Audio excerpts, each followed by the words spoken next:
Kikubo kibabnya. Menteri Ketenat GAD Urakam Sangma ulapan benah ni kesengi bagi Sorkar kadang wat benya ia ke jingtei ia ke yang besar Thymmai jong ke Jylla hapo uput usam jong ke Meghalaya kata pedeng ke Byrnihat bat Khanapara. Da ke bakedau ia ke jingduna jaka ha ke Meghalaya House ke badan menta ha Guwahati. Ulaong baka jaka bala terwa kan ai ke lat ke bakambha ke ba ailat ikinonglet jinglet ban poi syakakat lingsun Guwahati hapo khatsan hadu arpo minit. Nalo kata ke Sorkar ke larai ban shim jaka na ke benta ke Meghalaya Guest House ha Bangalore da ke Thmu ban kershan ya kinong shong ki basa ni ki ban let jinglet syaki benta basyathie jong kari.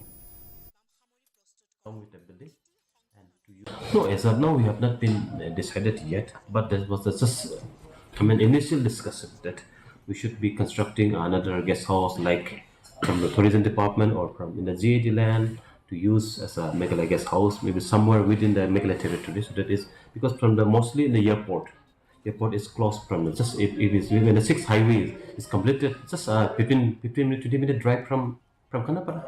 So that will really serve the purpose. Yeah. Ka New Trip Youth